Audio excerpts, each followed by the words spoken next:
The sun hung heavy over the vast emptiness of Namibia's desert, blazing, merciless, godlike. Winds howled through skeletal valleys, lifting sand in eerie, swirling funnels that danced like ghosts across a graveyard of time. Among the twisted remnants of ancient camelthorn trees, brittle and leafless like bones broken long ago, this was not just a desert, it was a crucible. And in that scorched silence, something moved. A shadow against the sun, a ghost among bones. She was not a myth. She was not a story. She was Lara, a lioness shaped not by power, but by desperation.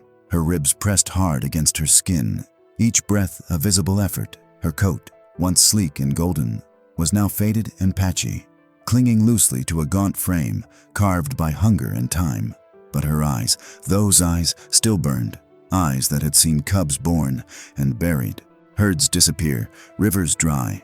Eyes that once held dominion over the land, now narrowed with a singular, haunting truth: survive or vanish. Welcome to Wild Shock Files. If you care about truth, animals, and the line where spectacle meets survival, make sure to subscribe, like, and stay until the end. Lions do not belong here, the textbooks say, not in this graveyard of heat and stone. And yet, Namibia's desert lions defy every rule written by nature. Their numbers are few, their resilience legendary. Cut off from the lush plains of the Serengeti or the shaded woodlands of Kruger, these lions have adapted to something far more brutal. They roam dry riverbeds, valleys where water once flowed centuries ago, learning to hunt by moonlight and endure scorching days without so much as a drop of free water. They can extract moisture from the blood and organs of their prey. Their paws have toughened against burning sand. Their bodies have learned to go days, sometimes weeks, without a successful hunt. But adaptation is not immortality, not even close, especially for one like Lara. She had once led a small pride, long before this story begins. 2 sisters, a mate, and 3 cubs. But as the climate grew crueler and prey moved inland, the pride scattered. Her mate was the first to fall, felled by a farmer's poisoned carcass meant for jackals. Her sisters, too, vanished, whether by hunger, poachers, or predators. No one knows. The cubs died in silence, their cries swallowed by the wind. Now she walked alone, a mother with no children, a hunter with no prey, a lioness with only 2 companions left: time and hunger. As the sun sank behind the dunes, casting long shadows across the desert, another story began to unfold, this one in soft murmurs and flickering firelight.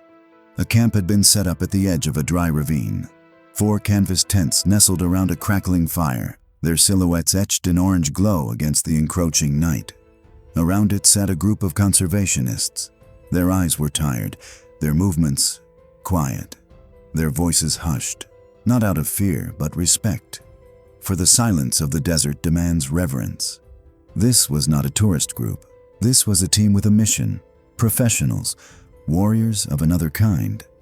At the heart of them stood Jacob and Miriam, veteran conservationists, partners in both work and life. They were no strangers to danger. For over 2 decades, they had walked these lands, documenting predator behavior, setting up camera traps, conducting rescues, and building fragile bridges between local communities and the animals that often endangered them. Jacob was tall, lean, sun-browned, and lined from years in the field. He spoke rarely, but when he did, it carried weight, like thunder rumbling over distant dunes. Miriam, by contrast, was fire. Not loud, but unmistakable. Compassionate, fierce, quick to act, and quicker to forgive. They were here not by obligation, but by calling.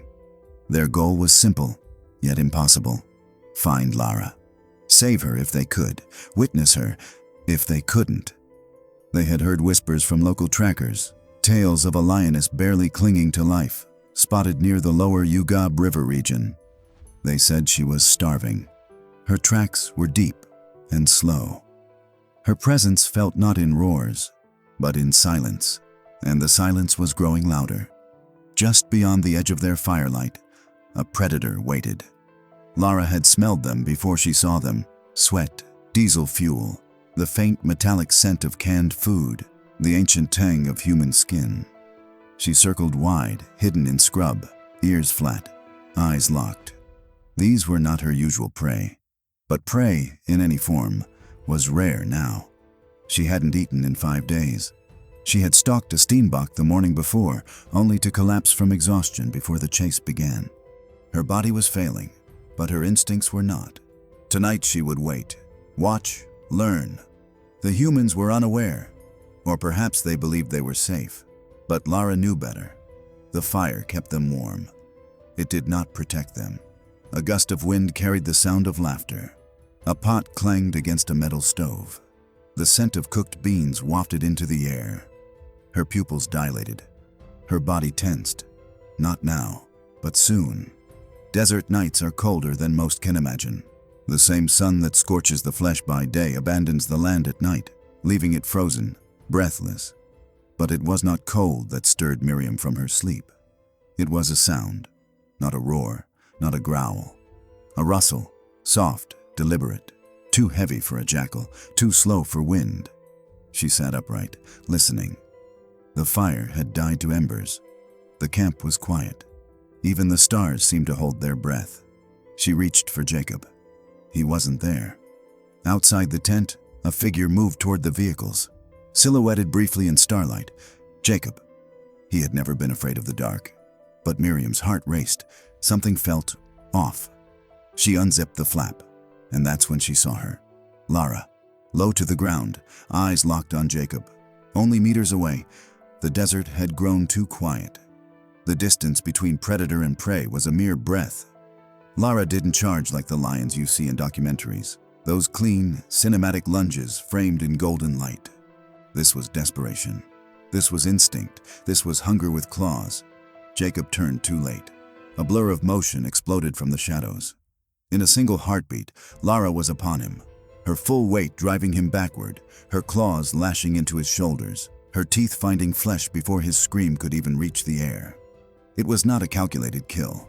It was chaos, a tangle of limbs and fury, and blood. Jacob's cry tore through the night, a sound no one in that camp would ever forget. Not a cry of pain alone, but of disbelief, of betrayal by the wild he had loved so deeply. Miriam reacted before she even knew what she was doing.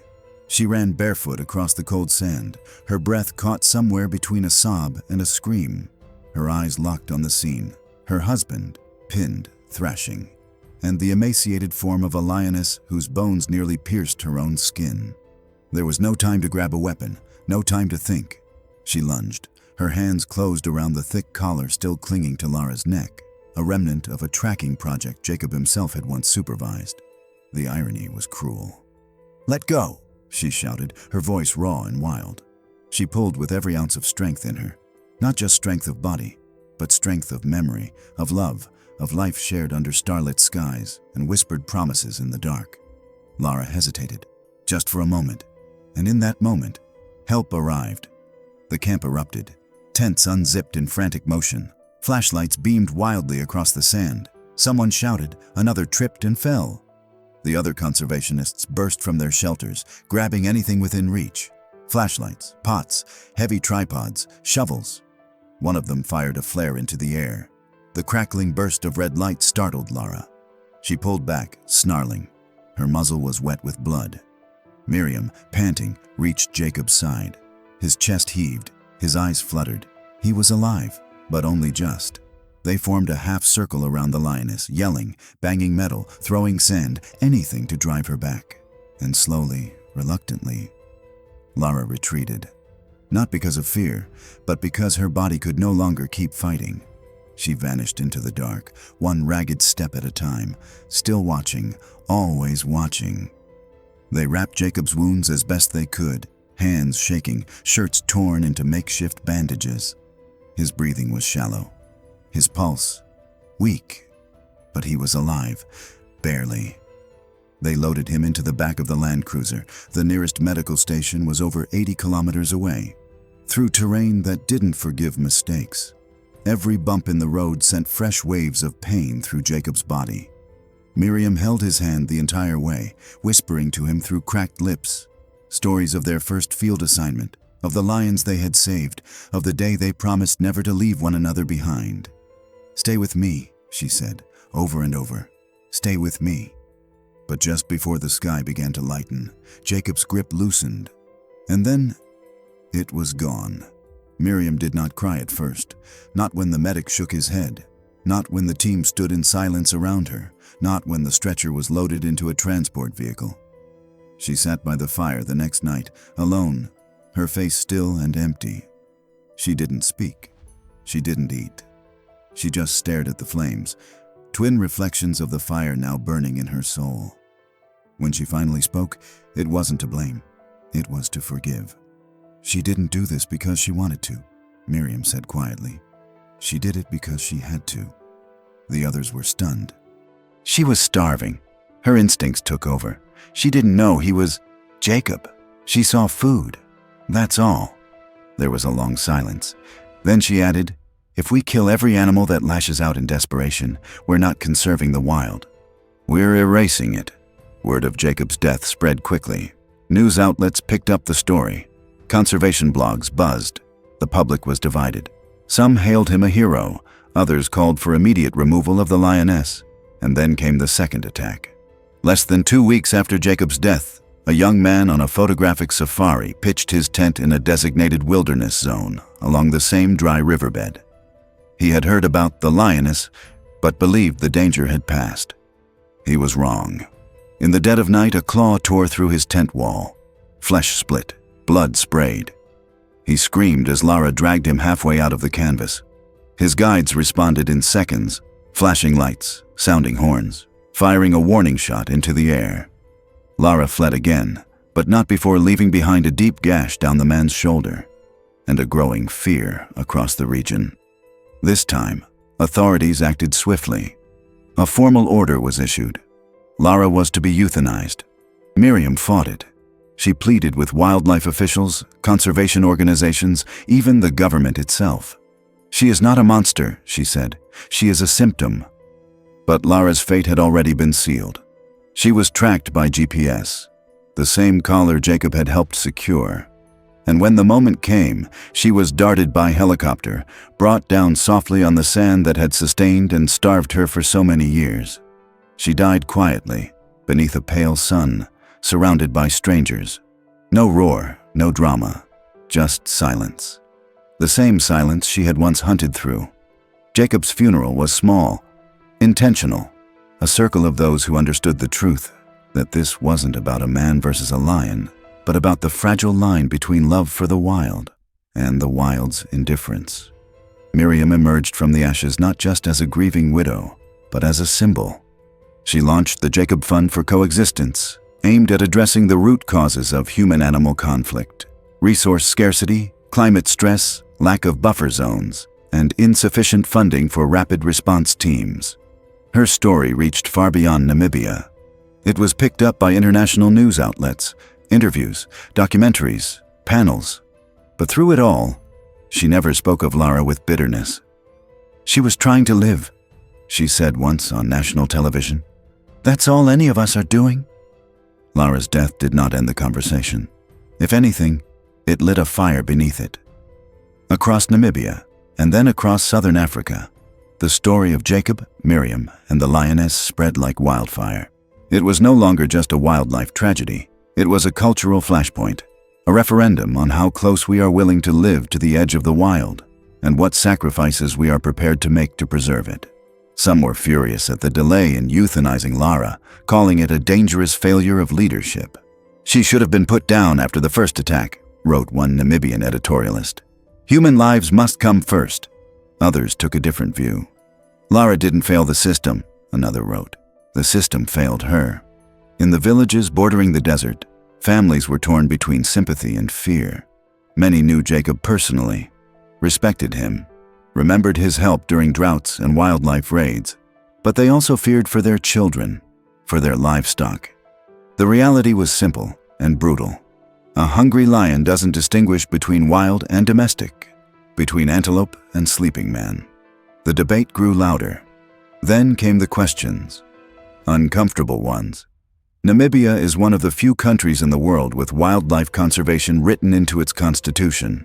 Its communal conservancy model is admired globally, a system where local communities co-manage land and wildlife. benefiting from tourism and sustainable hunting. But as the climate grows harsher and tourism becomes more volatile, the cracks are starting to show. What happens when lions like Lara roam too close to settlements? What happens when conservationists like Jacob, driven by passion and principle, are left to operate without the full backing of emergency teams, proper fencing, or armed support? What happens when compassion collides with survival? The public began asking, could more have been done to relocate Lara safely before she became a threat? Should the government have stepped in with rations or darting teams earlier? Is it right to let humans risk their lives for animals that have lost their place in the shrinking wild? Even among conservationists, the answers weren't easy. Some admitted that Lara's situation was a red flag, one they ignored for too long. "We knew she was starving," said one tracker anonymously. "But we were stretched. Too many animals, too little funding, too much red tape." And in the end, Lara paid the price. Miriam didn't fade into mourning. She transformed it. In the months following Jacob's death and Lara's euthanasia, she poured herself into advocacy. Not emotional appeals, but data, planning, reform. The Jacob Initiative launched 6 months later, with funding from international NGOs and Namibia's Ministry of Environment. Its goals were practical and urgent. Establish rapid response teams for rogue predators, install motion-triggered alert systems in high-risk areas, train rangers in both non-lethal deterrence and wildlife trauma care, provide psychological support for field workers traumatized by violent encounters. Miriam also began speaking publicly, not just about Lara or Jacob, but about what the whole ordeal represented. "We can't just protect animals," she said in one speech. "We have to protect the people protecting them." Her words resonated across Africa. Conservation had long relied on local heroes, men and women who work in dangerous conditions, often unpaid, often unrecognized. Miriam's voice gave them a platform. At a United Nations Biodiversity Summit, she closed her remarks with a line that would echo far beyond that room. "True coexistence means being willing to stand at the crossroads of love and loss, and stay there." Years have passed since that terrible night in the Namib Desert. The dry riverbed where Jacob died has since flooded twice, briefly restoring life to the land before retreating into silence once more. Miriam still visits once a year, standing alone near the acacia where they camped. She brings a photo of Jacob, a thermos of strong tea, and a small carved lion figurine Jacob had carried with him on every expedition. She doesn't stay long. The desert is not a place for lingering. Sometimes, when the wind dies and the heat rises in shimmering waves, she swears she sees movement in the distance. Not a lion, just the suggestion of one. Maybe a memory, maybe more. The trackers say a new lioness has begun appearing near the same territory Lara once roamed. Younger, cautious, scarred. She's been seen with 2 cubs, leading them through the salt flats, teaching them how to move quietly, to watch humans from afar. And some say she lingers near the place where Lara died, as if the memory of the fallen still echoes in her blood. This story is not about heroes or villains. It is not about a killer lioness or a reckless conservationist. It is about the line between the wild and the human, and how thin that line truly is.